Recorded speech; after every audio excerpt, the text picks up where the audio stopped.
আইনি প্রক্রিয়ায় নয়, আন্দোলনের মাধ্যমেই খালেদা জিয়ার মুক্তি সম্ভব। বিএনপি নেতা খন্দকার মাহমুদ হোসেনের এই মন্তব্য সমর্থন করেন কি? আপনার মতামত জানান সন্ধ্যা 7:30 পর্যন্ত জরিপে অংশ নিন ইন্ডিপেন্ডেন্ট টেলিভিশনের ফেসবুক পেজে।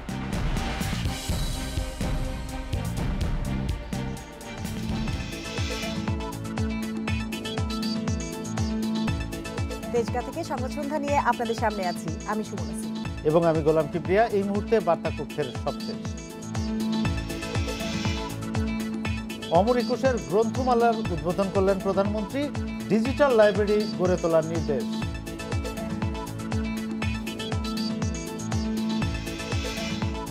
প্রধানমন্ত্রীর 4 চক্রের আমন্ত্রণ প্রত্যাখ্যান করে ঐক্যফ্রন্টের চিঠি, যোগ দেওয়ার আহ্বান কাদেরের। আপনাদের সমস্যার সংকট আর সম্ভাবনার কথা বলুন, লিখুন আমাদের ফেসবুক পেজে। আপনাদের কথা নিয়ে আসবো খবরের শেষ অংশে। নতুন প্রজন্মের কাছে স্বাধীনতা, ভাষা আন্দোলন সহ দেশের ইতিহাস তুলে ধরতে আরও বেশি বই প্রকাশের আহ্বান জানিয়েছেন প্রধানমন্ত্রী শেখ হাসিনা। বাংলা একাডেমি প্রাঙ্গণে অমর একুশে গ্রন্থমেলা উদ্বোধন করে এই আহ্বান জানান তিনি। প্রধানমন্ত্রী বলেন, একুশের বইমেলা বাঙালির প্রাণের মেলা। বাংলা সাহিত্য বিকাশে ডিজিটাল লাইব্রেরি গড়ে তোলারও তাগিদ দেন তিনি। বঙ্গবন্ধুকে নিয়ে পাকিস্তান আমলের গোয়েন্দা প্রতিবেদনের ভিত্তিতে সংকলিত secret documents of intelligence branch on father of the nation Bangabandhu Sheikh Mujibur Rahman বইয়ের দ্বিতীয় খণ্ডের মোড়ক উন্মোচন করেন তিনি। অনুষ্ঠানে 2018 সালের বাংলা একাডেমি সাহিত্য পুরস্কার বিজয়ীদের হাতে তুলে দেন তিনি। উদ্বোধনী অনুষ্ঠানে বিশেষ অতিথি হিসেবে উপস্থিত ছিলেন পশ্চিমবঙ্গের কবি শঙ্খ ঘোষ ও মিশরের লেখক, গবেষক ও সাংবাদিক মোহসেন আল আরিশি। দুর্নীতি বা মাদক কোনো কিছুর স্থান থাকবে না। বাংলাদেশ হবে দক্ষিণ এশিয়ায় সবথেকে উন্নত, সমৃদ্ধ, শান্তিপ্রিয় একটি দেশ, যা জাতির পিতা চেয়েছিলেন। মাসব্যাপী অমর একুশে গ্রন্থমেলা 2019-এর শুভ উদ্বোধন ঘোষণা করছি। কিবরিয়া, প্রধানমন্ত্রী 4 চক্রে না যাওয়ার সিদ্ধান্ত কিন্তু এতদিন জানিয়েই আসছিল ঐক্যফ্রন্ট এবং বিএনপি। আজকে আনুষ্ঠানিকভাবে গণভবনকে চিঠি দিয়ে তারা এটি জানিয়েছে। তবে প্রধানমন্ত্রীর সঙ্গে আলোচনায় না বসার এই যে সিদ্ধান্ত, এটি বিএনপির অস্তিত্বের জন্য শুভ নয় বলে মনে করছে আসলে আওয়ামী লীগ। দেখেন, আমরা সবসময় আসলে দেশের মানুষ আলোচনা চায়। আমরা দেখেছি যখনই দুটি প্রধান রাজনৈতিক দল আলোচনায় টেবিলে বসেছে, দেশের মানুষ স্বাগত জানিয়েছে। সেটা থেকে কি ফল আসলো সেটি বড় কথা নয়, তবে আলোচনায় বসলে এই যে একটা বরফ শীতল অবস্থা, 2 মিনিটে 2 দলের অবস্থান, সেই বরফটা কিছুটা গলে আলোচনায় পথ প্রশস্ত হয়। তবে এটা সত্যি যে বিএনপি যেটি দাবি করছে যে নির্বাচনের আগে যে আলোচনা হয়েছিল এবং যেসব দাবি দেওয়া তারা তুলে ধরেছিলেন প্রধানমন্ত্রীর কাছে, সেগুলো থেকে তারা ফল পাননি, সেজন্য তারা যাচ্ছেন না। যাই হোক, এই সন্দেহ অবিশ্বাসের রাজনীতি থেকে আসলে বের হয়ে আসতে হবে। এই সংস্কৃতিটা বন্ধ করতেই হবে, কারোর জন্য সুখকর নয়। অবশ্যই। আমরা প্রতিবেদনটি দেখে আসি। গণভবনে শনিবারের চায়ের আমন্ত্রণে ঐক্যফ্রন্ট নেতাদের অংশ না নেওয়ার সিদ্ধান্ত হয় বৃহস্পতিবার জোটের শীর্ষ পর্যায়ের নেতাদের বৈঠকে। এই 4 চক্রে যাওয়ার কোনো প্রয়োজন আছে বলে আমরা মনে করি না। এর পরদিন শুক্রবার নিজেদের সিদ্ধান্ত জানাতে গণভবনে চিঠি নিয়ে যায় ঐক্যফ্রন্ট নেতারা। দপ্তর সম্পাদক জাহাঙ্গীর আলম মিন্টুর নেতৃত্বে প্রতিনিধি দলের কাছ থেকে প্রধানমন্ত্রীর প্রোটোকল অফিসার খুরশিদ আলম চিঠি গ্রহণ করেন। চিঠিতে উল্লেখ করা হয়, নেতাকর্মী রেখে ঐক্যফ্রন্ট চায়ের আমন্ত্রণে যেতে পারে না। এদিকে জাতীয় প্রেস ক্লাবে এক অনুষ্ঠানে বিএনপির ভাইস চেয়ারম্যান খন্দকার মাহমুদ হোসেন দাবি করেন, অনিয়মের নির্বাচনের পর রাজনৈতিক সংলাপ না হয়ে চায়ের আমন্ত্রণ প্রহসন ছাড়া কিছু নয়। মানুষ অনেক আশা, অনেক ভাষা নিয়ে ঐক্যফ্রন্টের আহ্বানে রাজপথে ভোট দিতে গিয়েছিল, কিন্তু তা থেকে তারা বঞ্চিত হয়েছে। আর সেই দলকেই আজকে তারা চা চক্রে আমন্ত্রণ জানাচ্ছেন। এটা থেকে এটা এর চেয়ে বড় পরিহাস আর হতে পারে না। এ সময় তিনি বলেন, আইনি প্রক্রিয়ায় নয়, একমাত্র আন্দোলনের মাধ্যমেই খালেদা জিয়ার মুক্তি সম্ভব। প্রথম আন্দোলন কথা বলতে হবে, বেগম খালেদা জিয়াকে মুক্তি, তার মুক্তির বিনিময় যা কিছু দরকার রাজপথ উত্তপ্ত করে আন্দোলন করে। মাহমুদ শরীফ, ইন্ডিপেন্ডেন্ট নিউজ, ঢাকা। এ বিষয়ে আরও জানাতে বার্তা কক্ষ থেকে সরাসরি যোগ দিয়েছেন সহকর্মী মাহমুদ শরীফ। শরীফ, চা চক্রে যোগ না দেওয়ার বিষয়ে ঐক্যফ্রন্ট যে যুক্তি দিয়েছে সেটা হচ্ছে যে নেতাকর্মীদের কারাগারে রেখে তারা চা চক্রে যেতে চায় না। নির্বাচনের আগে যখন তারা চা চক্রে গিয়েছিল তখনও কিন্তু নেতাকর্মীরা কারাগারে ছিলেন, তখন এটা যখন ইস্যু হয়নি, এখন কেন ইস্যু হচ্ছে? আসলে নির্বাচনের আগে একটি দাবি ছিল যে নির্বাচনে যারা আটক হয়েছে নির্বাচনের আগে তাদেরকে মুক্তি দিতে হবে, সেই দাবি এবং যেসব মামলা হয়েছিল সেসব মামলার একটি তালিকাও সংলাপে দেওয়া হয়েছিল প্রধানমন্ত্রীর হাতে, যেসব মামলা যাতে প্রত্যাহার করা হয়। তবে সেই প্রেক্ষিত আর এই প্রেক্ষিত বিএনপি বা ঐক্যফ্রন্ট আলাদাভাবে দেখছে, কারণ এখানে নির্বাচন পরবর্তী সময়ে তারা বলছে যে নির্বাচনের সময় প্রার্থী থেকে শুরু করে অনেক দলের নেতা আহত হয়েছে এবং নেতাকর্মী অনেকে কারাগারে আছেন। এই মুহূর্তে আসলে যেহেতু নির্বাচন তারা প্রশ্নবিদ্ধ দাবি করছেন তাদের মতে যে অনিয়মের একটি নির্বাচন হয়েছে, তো এই প্রেক্ষিতে তারা এখন চাইছে যে যদি পুনর্নির্বাচনের দাবিতে সংলাপ হয় সেক্ষেত্রে তারা অংশ নেবে, তবে চায়ের আমন্ত্রণে তারা অংশ নেবে না। এখানে নির্বাচনের পরে থেকেই তারা সংলাপের আহ্বান জানিয়ে আসছিল, আবার যে রাজনৈতিক সংলাপ পুনর্নির্বাচনের দাবিতে। তবে সেই সংলাপ না হয়ে যখন এটি চা চক্রের আমন্ত্রণ হয়েছে, এই আমন্ত্রণে ঐক্যফ্রন্ট নেতারা অনেকটা হতাশী হয়েছেন এবং তারা এই বিষয়টি বলেছেন যে যেহেতু প্রধানমন্ত্রী বরাবরে ডক্টর কামাল হোসেন আহ্বান জানিয়েছিলেন যে আরো একটি সংলাপের জন্য। শরীফ, আরেকটি বিষয় জানতে চাচ্ছি আপনার কাছে, যে আমরা দেখলাম বিএনপি বলছে যে খালেদা জিয়ার মুক্তির বিষয়টিকে এখন আন্দোলনের ইস্যু করে তুলবে তারা। খালেদা জিয়া দীর্ঘদিন ধরে কারাগারে, এতদিন পর কেন তাদের মনে হচ্ছে যে এটি আন্দোলনের মাধ্যমেই তাকে মুক্তি করতে হবে, আইনি প্রক্রিয়ায় নয়? আসলে নির্বাচনের আগে বিএনপির মধ্যে দুটি মত তৈরি হয়েছিল, যে খালেদা জিয়াকে ছাড়া নির্বাচনে যাওয়া এবং খালেদা জিয়াকে নিয়ে নির্বাচনে যাওয়া।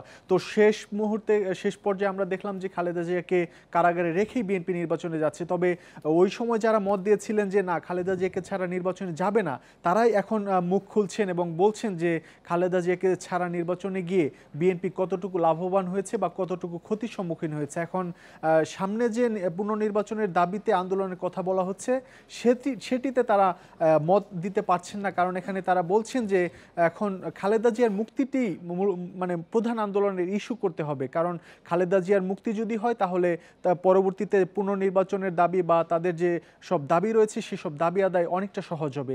এ কারণে মূলত এখন যেহেতু নির্বাচনের আগে যারা মত দিয়েছিলেন যে খালেদা জিয়াকে ছাড়া নির্বাচনে যাওয়া ঠিক হবে না, তারাই এখন মূলত তাদের মতকে সঠিক বলে মনে করছেন। এই কারণে খালেদা জিয়ার মুক্তি আন্দোলনটি এখন মুখ্য হিসেবে দেখছেন তারা। প্রধানমন্ত্রী চা চক্রে যোগ না দেওয়ার সিদ্ধান্ত জানিয়েছে বিএনপি ঐক্যফ্রন্ট, সে বিষয়ে জানাচ্ছিলেন আমাদের সহকর্মী মাহমুদ শরীফ। প্রধানমন্ত্রীর সঙ্গে আলোচনায় অংশ না নেয়া বিএনপির অস্তিত্বের জন্য শুভ নয় বলে মন্তব্য করেছে আওয়ামী লীগ। দলটির কেন্দ্রীয় নেতারা বলছেন সংসদ বর্জনের মতো নেতিবাচক রাজনীতি আঁকড়ে ধরে থাকলে বিএনপি গভীর খাদে পতিত হবে। শুক্রবার সকালে রাজধানীর ধানমন্ডিতে আওয়ামী লীগ সভাপতির কার্যালয়ে সমসাময়িক রাজনৈতিক প্রসঙ্গে সাংবাদিকদের সাথে কথা বলেন দলের সাধারণ সম্পাদক ওবায়দুল কাদের। বলেন বিএনপি সংসদ বর্জনের সংস্কৃতি আঁকড়ে ধরে থাকলে বড় ভুল করবে। আন্তর্জাতিকভাবে নির্বাচন গ্রহণযোগ্য হওয়ায় ঐক্যফ্রন্ট সংসদে না এলে তারা বন্ধু রাষ্ট্র থেকে বিচ্ছিন্ন হয়ে যাবে বলেও দাবি করেন তিনি। প্রধানমন্ত্রীর আমন্ত্রণে না যাওয়া এটাও তাদের নেতিবাচক যে পুরনো যে মানসিকতা, সে মানসিকতারই বহিঃপ্রকাশ এবং ধারাবাহিকতা। এটা গণতন্ত্রের জন্য, তাদের নিজেদের অস্তিত্বের জন্য শুভ নয়। এদিকে ইনস্টিটিউশন অব ডিপ্লোমা ইঞ্জিনিয়ার্সে এক আলোচনা সভায় আওয়ামী লীগের সভাপতিমণ্ডলীর সদস্য মোহাম্মদ নাসিম বলেন বিএনপি চেষ্টা করলেও রাজনীতিতে এখন কোনো উত্তাপ ছড়াতে পারবে না। সংসদই তাদের কথা বলার ভালো প্ল্যাটফর্ম। গোপনে খবর নিয়ে দেখবেন তাদের মধ্যে একটা গ্রুপ আছে যারা চায় এরা পার্লামেন্টে না যাক, এরা যেন বেশি আর গুরুত্ব না পায়। এই কারণে তারা পার্লামেন্টকে পরিহার করতে চাচ্ছে। চার চক্রে না যান অসুবিধা নাই, হয়তো অভিমান করে চার চক্রে যাবেন না, পার্লামেন্টকে ছাড়বেন না। আওয়ামী লীগ নেতারা আরো বলেন বর্তমান সংসদ শেষ হওয়ার পরই পরবর্তী নির্বাচন হবে, এর আগে ভোটের কোনো সুযোগ নেই। Ijazur Rahman, independent News, Dhaka. গণভবনের সব রাজনৈতিক দলের সঙ্গে প্রধানমন্ত্রীর শুভেচ্ছা বিনিময়কে ইতিবাচক হিসেবে দেখছেন বিশিষ্ট নাগরিকেরা। আনুষ্ঠানিক সংলাপের আয়োজন না হলেও চা চক্রের রাজনীতির আলোচনায় প্রাধান্য পাবে বলে মনে করছেন তারা। এদিকে অনড় অবস্থান থেকে সংলাপে বসে ভালো ফল সম্ভব নয় বলেও মনে করছেন অনেকে। এখানে কোনো সংলাপের বিষয় নেই, এটা শুভেচ্ছা বিনিময়। আমাদের মাননীয় প্রধানমন্ত্রী আবার বলেছেন যে উনি আরেকটি সংলাপ করবেন। এমন নানা বক্তব্যের পর শনিবার প্রধানমন্ত্রীর তরফে চিঠি দিয়ে চা চক্রে আমন্ত্রণ জানানো হয় বিভিন্ন রাজনৈতিক দলের নেতাদের, যারা নির্বাচনের আগেও গণভবনে সংলাপে বসেছিলেন। আওয়ামী লীগ সাধারণ সম্পাদক মনে করেন এই চা চক্রেও রাজনীতি নিয়ে আলোচনা হতে পারে। আনুষ্ঠানিক সংলাপ না হলেও বিভিন্ন দলের নেতারা একসঙ্গে বসলে রাজনৈতিক আলোচনায় প্রাধান্য পাবে মনে করেন অধ্যাপক সৈয়দ আনোয়ার হোসেন। সম্মিলন যখন হয় রাজনীতিবিদরাই তো টেবিলের এপারে ওপারে বসেন, সঙ্গত কারণেই তারা টাকা আনা পায়ের কথা বলবেন না, রাজনীতিবিদরা রাজনীতিরই কথা বলবেন। বিএনপি বা ঐক্যফ্রন্ট যদি তারা চা চক্রে না যায় তাহলে সেটাকে অস্বাভাবিক মনে করব না আমি আর কি, তবে গেলে ভালো হতো, কারণ নৈকট্যের একটা রসায়ন আছে। তবে প্রধানমন্ত্রীর চা চক্রে যোগ দেবে না বলে জানিয়েছেন বিএনপি, ঐক্যফ্রন্ট ও বাম জোট নেতারা। তারা একে লোক দেখানো ও অর্থহীন আখ্যা দিয়েছেন। এ প্রসঙ্গে লেখক গবেষক আফসান চৌধুরী বলেন, নির্বাচন পরবর্তী এই প্রেক্ষাপটে সংলাপ হলে তা হবে অর্থহীন। কি দরকার আছে সংলাপ করা? যে দল এত জনপ্রিয় সে অন্য দলের সঙ্গে কি নিয়ে সংলাপ করবে? যেখানে অন্য দল বলছে যে নির্বাচনই ঠিক হয়নি, তো তাহলে তো আমি তো সংলাপের জায়গাটা দেখতে পাচ্ছি না। আমি এই কারণে মনে করি যে ওই বিরোধী দলগুলো যেগুলো আছে সেগুলো এমনই অবস্থায় আছে যে এদের নিয়ে সংলাপ করার প্রয়োজন নেই, এটা ভদ্রতার একটা বিষয় হতে পারে। আর সরকারি দল যে জিতেছে নির্বাচনে তারা এত বিশালভাবে জিতেছে, তাদেরও সংলাপের দরকার নেই। শনিবার বিকেল 3:30টায় গণভবনে চা চক্র হবে। আওয়ামী লীগ বলছে প্রধানমন্ত্রী শেখ হাসিনা সবাইকে নিয়ে এগিয়ে যেতে চান। সে ধারাবাহিকতায় সব রাজনৈতিক দলকে আমন্ত্রণ জানানো হয়েছে। অনিমেষ কর, ইন্ডিপেন্ডেন্ট নিউজ, ঢাকা। কিবরিয়া নতুন প্রজন্মের কাছে স্বাধীনতা, ভাষা আন্দোলন ও ইতিহাস তুলে ধরার জন্য আরও বেশি বই প্রকাশের আহ্বান জানিয়েছেন প্রধানমন্ত্রী শেখ হাসিনা। আজকে কিন্তু বাংলা একাডেমি প্রাঙ্গণে অমর একুশে গ্রন্থমেলা উদ্বোধন করে তিনি এই আহ্বানটি জানিয়েছেন। দেখেন, এই যে 1 মাস ব্যাপী যে গ্রন্থমেলাটি হয়, এটি প্রাণের মেলা। বাংলাদেশের সারা দেশের যারা বইপ্রেমী তারা কিন্তু অপেক্ষা করে থাকে এই সময়টার জন্য, কারণ আমাদের দেশে প্রকাশনার শিল্পটা কেমন যেন বইমেলা কেন্দ্রিক হয়ে গেছে এবং সব বই সিংহবার, আমি যদি বলি 90% বই এই বইমেলাকে কেন্দ্র করে প্রকাশ হয় এবং মানুষ অপেক্ষা করে থাকে সারা বছর যে বই কিনবে, নতুন বইয়ের গন্ধ নেবে। লেখক, প্রকাশক, ছাপাখানার সবার একটা ব্যাপক কর্মযজ্ঞ চলে এই বইমেলাকে ঘিরে। এবং এই যে 1 মাসের মধ্যে আপনি দেখবেন বইমেলায় প্রতিদিন হাজার হাজার লোক আসছে, শিশু কিশোর, এটা কিন্তু সাংঘাতিক প্রাণে একটা আশা জাগায় যে মানুষ বইয়ের প্রতি এত ভালোবাসা। নতুন করেও সাজানো হয়েছে, নতুন বিন্যাসে সাজানো হয়েছে। এই প্রথমবার একজন স্থপতি বইমেলার নকশা করেছেন এবং আমরা আশা করব যে নিশ্চয়ই কোনো ভিন্নতা আমরা পাবো। যাই হোক, আমাদের সহকর্মী বনি ইবনে কামাল আছেন সেখানে, আমরা একটু যাচ্ছি সেখানে বনির কাছে। বনি, আজকে বইমেলা শুরু হলো, প্রথম দিন কেমন লোক সমাগম দেখছেন? আর আরেকটা বিষয় জানতে চাচ্ছি, প্রথম দিন এই মেলায় নতুন বই কেমন এসেছে, কতগুলো এসেছে?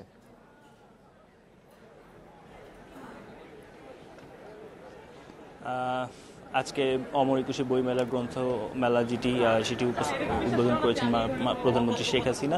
উদ্বোধনের পর ঠিক বিকাল 5:30টার পরে আসলে জনসাধারণের জন্য উন্মুক্ত করে দেওয়া হয় এবং এরপর থেকেই প্রথম দিন হলো আসলে ছুটির দিন হওয়ার কারণে এখানে বেশ লোক সমাগম দেখা গেছে। আমরা তখন থেকেই দেখছি যে এখানে বিপুল সংখ্যক মানুষ লাইন ধরে নিরাপত্তা বেষ্টনী পার হয়ে আসছে। আমি আপনাকে এখন একটু অবস্থা দেখাতে চাই।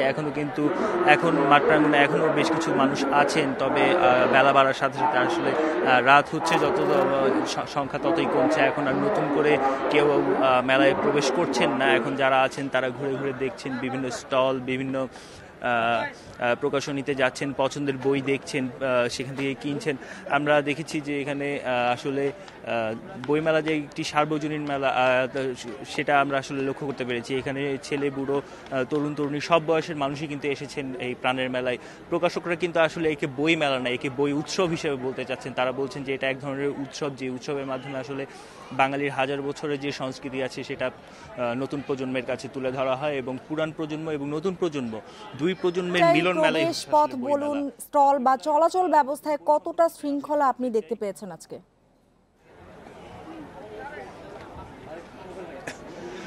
চলাচল ব্যবস্থাপনার কথা যদি আমি আপনাকে বলতে চাই, ডিএমপির পক্ষ থেকে যে ধরনের নির্দেশনা দেওয়া হয়েছিল সে ধরনের নির্দেশনা পালন করা হচ্ছে। সবাই লাইন ধরে আর্চারি পার হয়েই এখানে বইমেলায় প্রবেশ করছে। আর যদি স্টলের কথা আমি আপনাকে বলতে চাই, বেশিরভাগ স্টল হয়ে গেল, এখন কিন্তু বেশ কিছু স্টল রয়েছে যাদের আসলে কাজ সম্পন্ন হয়নি, কাজ শেষের দিকে। এবং এর ফলে এখানে বইমেলার প্রাঙ্গণে যদিও কোনো গাড়ি ঢোকার অনুমতি না থাকলেও আমরা দেখেছি যে এখানে বিভিন্ন ধরনের গাড়ি ঢুকছে এবং তাদের ব্যাপারে আমরা আসলে পুলিশ কন্ট্রোল রুমের সাথে যোগাযোগ করেছিলাম, তারা আমাদেরকে বলছেন যে এটা আসলে অনুমতি সাপেক্ষেই তাদেরকে ঢুকতে দেওয়া হয়েছে এবং এটা আজকেই শেষ, আজকের পর আর কোনো গাড়ি এখানে ঢুকতে দেওয়া হবে না। তবে এখানে আমি যদি আপনাকে একটা জিনিস স্পষ্টভাবে বলতে চাই, সেটা হচ্ছে যে যারা আসছেন মেলায় তাদের কাছে সবচেয়ে বড় অভিযোগ যেটা রয়েছে আসলে মেলায় যে ধুলোর সমস্যাটা, এই সমস্যাটা কিন্তু রয়েছে। এই ব্যাপারে আমরা এখানকার যারা প্রকাশক আছেন বা স্টলের আছে তাদের সাথে আমরা কথা বলেছি, তারা আমাদেরকে যেটা বলেছেন যে আসলে এই যে ধুলাবালির যে সমস্যাটা এটা আজকেই শেষ, এটা আর কালকে থেকে এই ধরনের কোনো সমস্যা থাকবে না। সব মিলে আসলে প্রাণের মেলা যে বইমেলার কথা বলা হচ্ছে সেটা প্রথম দিন থেকেই বেশ জমজমাট দেখা যাচ্ছে এবং সময়ের সাথে এটা আরও বাড়বে বলে আশা করছেন সংশ্লিষ্টরা। 21শে বইমেলার প্রথম দিনের খবর জানাচ্ছিলেন সহকর্মী। দীর্ঘ 28 বছর পর ডাকসু নির্বাচনের ভোট আগামী 11ই মার্চ। নির্বাচনকে কেন্দ্র করে উচ্ছ্বাস সাধারণ শিক্ষার্থীদের মাঝে। ভোটের দিন বিশ্ববিদ্যালয়কে এগিয়ে নিতে ভূমিকা রাখতে পারবে এমন নেতৃত্বই বেছে নেবেন তারা। 1973 সালের ঢাকা বিশ্ববিদ্যালয়ের অধ্যাদেশ অনুযায়ী বিশ্ববিদ্যালয়ের সকল কার্যক্রম পরিচালিত হয়। সেই অধ্যাদেশে বলা আছে প্রতি বছর ডাকসু নির্বাচন অনুষ্ঠিত হতে হবে। অথচ স্বাধীন বাংলাদেশে এখন পর্যন্ত মাত্র 7 বার ডাকসু নির্বাচন হয়। সবশেষ ডাকসু নির্বাচন হয় 1990 সালের 6 জুলাই। এরপর থেকে বন্ধ ডাকসু নির্বাচন। 2012 সালে ডাকসু নির্বাচনের জন্য বিশ্ববিদ্যালয়ের সাধারণ শিক্ষার্থীরা আন্দোলনে নামে। একই বছর হাইকোর্টে রিট করেন বেশ কয়েকজন শিক্ষার্থী। দীর্ঘ আইনি প্রক্রিয়া শেষে 2018 সালের 17 জানুয়ারি হাইকোর্ট থেকে 6 মাসের মধ্যে ডাকসু নির্বাচন দিতে বিশ্ববিদ্যালয় প্রশাসনকে নির্দেশ দেয়। পরে বিশ্ববিদ্যালয় প্রশাসন চেম্বার জজ আদালতে গেলে সেই নির্দেশের ওপর স্থগিতাদেশ আসে। এরপর 2019 সালের 6 জানুয়ারি সেই স্থগিতাদেশ তুলে নেয় আপিল বিভাগ। পরবর্তীতে ঢাকা বিশ্ববিদ্যালয় কর্তৃপক্ষ আগামী 11ই মার্চকে ডাকসু নির্বাচনের ভোটের তারিখ ঘোষণা করেন। আমরা এই বিষয়ে কথা বলবো রিটকারী একজন সাবেক শিক্ষার্থীর সঙ্গে। আন্দোলন একদিন একটা রেজাল্ট আসবে, আমরা যে রিট করেছিলাম আদালতে সেই রিটের একটা ফল আসবে, এটা হয়তো অনেকে ভাবেনি। আমাদের মধ্যে যারা ছিল তারা হয়তো অনেকে ভাবেনি, কিন্তু আমরা আশাবাদী ছিলাম দেখেই আজকে 6 বছর পরে হলেও একটা প্রাথমিক একটা ফল আমরা পেয়েছি। দীর্ঘ 28 বছর পরে এই নির্বাচন হওয়ায় ক্যাম্পাসে আলোচনার কেন্দ্রবিন্দু এখন ডাকসু। আর এই নির্বাচন নিয়ে কি ভাবছেন সাধারণ শিক্ষার্থীরা? দূরদর্শিতা এই ধরনের মনোভাব যার আছে সেই হোক আগামী ডাকসুর ভিপি। এমন কেউ আসুক যে আমাদের সাথে এসে মিশবে, আমাদের সমস্যাগুলো দেখবে এবং সেগুলো সর্ট আউট করার চেষ্টা করবে। দেশকে এগিয়ে নিতে সন্ত্রাস, জঙ্গিবাদ, মাদক এবং দুর্নীতি চিরতরে দূর করতে হবে এমন মন্তব্য করেছেন প্রধানমন্ত্রীর বেসরকারি শিল্প ও বিনিয়োগ উপদেষ্টা সালমান এফ রহমান। বিকেলে আশুলিয়ার স্কুল অ্যান্ড কলেজ মাঠে আশুলিয়া থানা কমিউনিটি পুলিশের এক সমাবেশে এ মন্তব্য করেন তিনি। সালমান এফ রহমান বলেন, প্রধানমন্ত্রীর নেতৃত্বে বাংলাদেশ এখন উন্নয়নের রোল মডেল। দেশকে আরও এগিয়ে নিতে সবাইকে ঐক্যবদ্ধ হয়ে কাজ করতে হবে। অর্থনীতিতে পোশাক খাতের অবদানের কথা উল্লেখ করে তিনি বলেন, এটি সম্ভব হয়েছে শ্রমিকদের পরিশ্রমের কারণে। তাই তাদের মজুরি বাড়িয়েছে সরকার। শ্রমিকদের সমস্যা সমাধানের আশ্বাস দিয়ে কর্মস্থলে শান্তিপূর্ণ পরিবেশ বজায় রাখার আহ্বান জানান তিনি।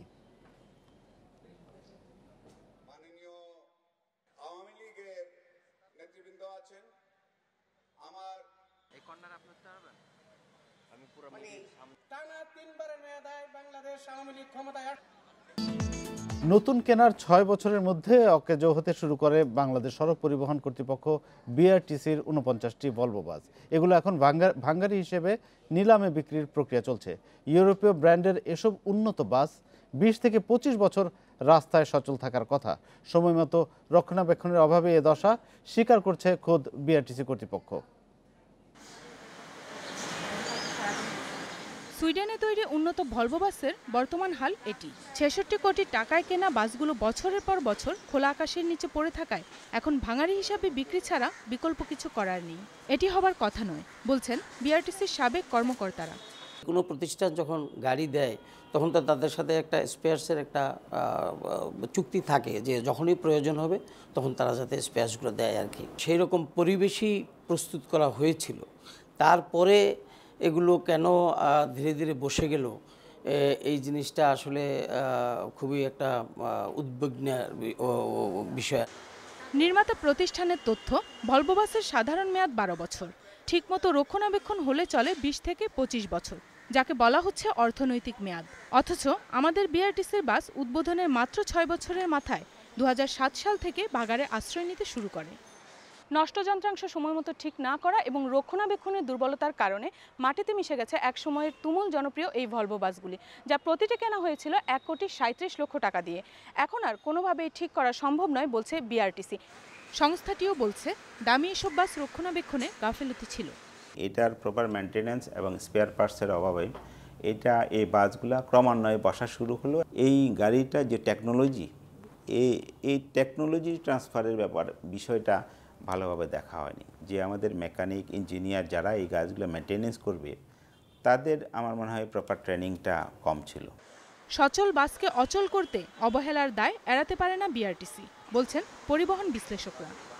জনগণের অর্থায়নে কেনা জিনিস ম্যানুফ্যাকচারের দেওয়া কমার্শিয়াল লাইফ যত বছর চলার কথা ছিল সেটা চললো না। এইটার জন্য এই সিস্টেমের মধ্যে কিন্তু কেউ দায়বদ্ধ হচ্ছে না। এই যে লস করছে বিআরটিসি এত ক্যাশ ইনজেকশনের পরেও, এটার উত্তর তো কাউকে না কাউকে দিতে হবে। সচল অবস্থায় প্রতিটি বাস থেকে দৈনিক আয় ছিল প্রায় 20,000 টাকা। সে হিসেবে প্রতি মাসে প্রায় 3 কোটি টাকার রাজস্ব হারাচ্ছে BRTC. Farzana Akter, Independent News, Dhaka. বছরের প্রথম ট্রাফিক পক্ষের 16 দিনে মামলা হয়েছে প্রায় 1 লাখ, আদা হয়েছে 5 কোটি টাকা জরিমানা। তারপরও শৃঙ্খলা ফেরেনি রাজধানীর সড়কে। মহাপরিকল্পনা হিসেবে সড়ক ব্যবস্থাপনার 29টি সুপারিশ প্রধানমন্ত্রীর দপ্তরে পাঠিয়েছে পুলিশের ট্রাফিক বিভাগ। এদিকে চলমান ট্রাফিক পক্ষের মেয়াদ 2 ফেব্রুয়ারি পর্যন্ত বাড়িয়েছে ডিএমপি। 15 থেকে 31 জানুয়ারি পর্যন্ত পালিত হয় ট্রাফিক পক্ষ। তারপরও খুব একটা শৃঙ্খলা ফেরেনি রাজধানীর সড়কে। নিয়ম ভাঙার প্রতিযোগিতাই যেন বেশি। যেখানে সেখানে গাড়ি থামিয়ে তোলা হচ্ছে যাত্রী, দরজা খোলা রেখেই চলছে বাস। পুলিশ যতক্ষণ সড়কে থেকে তারা অভিযানটি পরিচালনা করছে ততক্ষণই কিন্তু কিছু সময়ের জন্য সড়কের শৃঙ্খলাটি দেখা যায়, কিন্তু এরপরে ট্রাফিক পুলিশ যখন সড়ক থেকে চলে যায় কিন্তু আবারও কিন্তু সড়কের যে অবস্থা সেটি কিন্তু হয়। চলন্ত গাড়ি দরজা খোলা রেখেই চলছে, পথচারী যত্রতত্র পারাপার হচ্ছে এবং কেউই কিন্তু ট্রাফিক যে আইন সেটি কিন্তু মানছেন না। এবং এখানে যোগাযোগ বিশেষজ্ঞরা কিন্তু একটি কথা বলছেন যে এভাবে বিশৃঙ্খলভাবে এই যে কর্মসূচিগুলো নেওয়া হচ্ছে এতে কিন্তু আসলে যে শৃঙ্খলা সেটি কিন্তু ফেরানো সম্ভব নয়। অর্থাৎ প্রধানমন্ত্রীর কার্যালয় থেকে যে নির্দেশনাগুলো দেওয়া হয়েছিল সেগুলো কিন্তু এখন পর্যন্ত বাস্তবায়ন হয়নি এবং এখনও কিন্তু চুক্তিবদ্ধভাবেই বাস চালকরা বাস চালাচ্ছে এবং যে বাস মালিক বিআরটিএ এবং তাদের মধ্যে যে সমন্বয় সেটি কিন্তু এখন পর্যন্ত হয়নি, যে কারণে সড়কের যে শৃঙ্খলা সেটি কিন্তু এখন পর্যন্ত ফিরেনি। বিআরটিএ বা ট্রাফিক পুলিশ তারা বিক্ষিপ্তভাবে কিন্তু এই অভিযানগুলো পরিচালনা করছে, এতে কিন্তু খুব একটা সুফল আমরা এখন পর্যন্ত। ধন্যবাদ আদিলুর। আমরা আশা করব সড়কে শৃঙ্খলা ফিরবে। ট্রাফিক পক্ষ নিয়ে বলছিলেন সহকর্মী আদিলুর রহমান। অবশেষে আলোর মুখ দেখতে যাচ্ছে দেশের একমাত্র ফুটবল একাডেমি। ফর্টিস গ্রুপের সহযোগিতায় ভবিষ্যতে ঢাকার বাইরে আরও মাঠ তৈরির পরিকল্পনা বাফুফের। আধুনিক সুযোগ সুবিধা থাকায় খুশি জাতীয় দলের coach Jamie Day. Technical director Paul Smalley জোর দিচ্ছেন মাঠের পরিচর্যার উপর। ফুটবলের দৈন্যদশায় আলোচনার কেন্দ্রে ফুটবল একাডেমি প্রসঙ্গ। ফিফার অর্থায়ন সত্ত্বেও বন্ধ হয়েছিল সিলেট ফুটবল একাডেমির কার্যক্রম। ব্যর্থতা সামলে ঘুরে দাঁড়াবার সুযোগ ফেডারেশনের। ফেব্রুয়ারির প্রথম সপ্তাহে একাডেমির কার্যক্রম শুরুর কথা থাকলেও 1-2 সপ্তাহ পিছিয়ে উদ্বোধন হতে পারে শেষ দিকে। দ্বিতীয়বারের মতো মাঠ পরিদর্শন করেছেন জাতীয় দলের কোচ জেমি ডে ও টেকনিক্যাল ডিরেক্টর পল স্মলি। কাজের অগ্রগতিতে আপাতত সন্তোষ তাদের মুখে। আমি সত্যিই অবাক কাজের অগ্রগতি দেখে। আধুনিক সব সুযোগ সুবিধাই রয়েছে এই একাডেমিতে। আশা করি দ্রুত এর কাজ শেষ হবে এবং ছেলেদের নিয়ে অনুশীলন শুরু করব।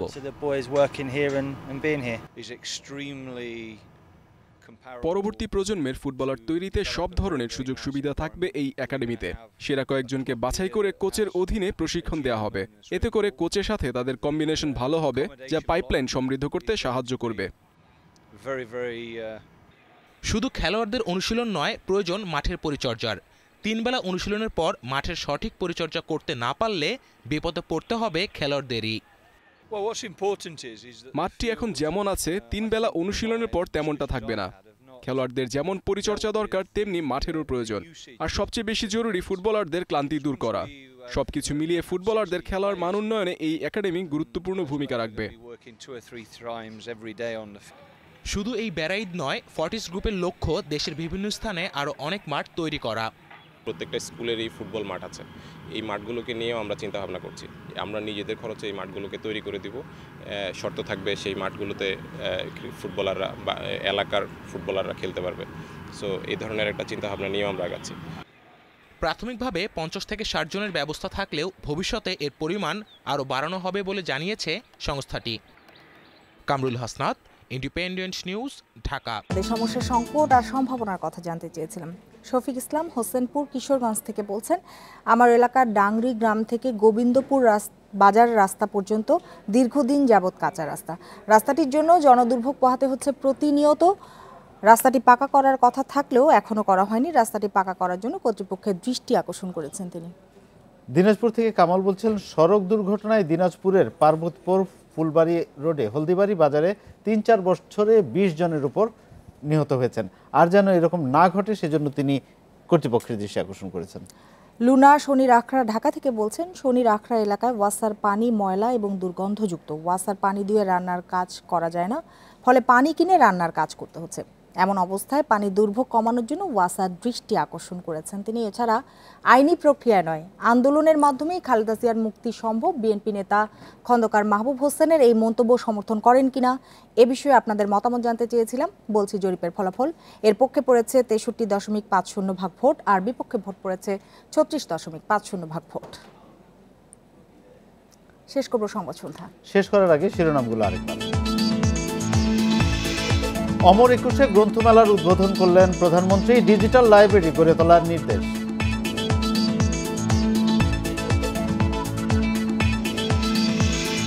প্রধানমন্ত্রীর চা চক্রের আমন্ত্রণ প্রত্যাখ্যান করে ঐক্যফ্রন্টের চিঠি, যোগ দেওয়ার আহ্বান কাদেরের।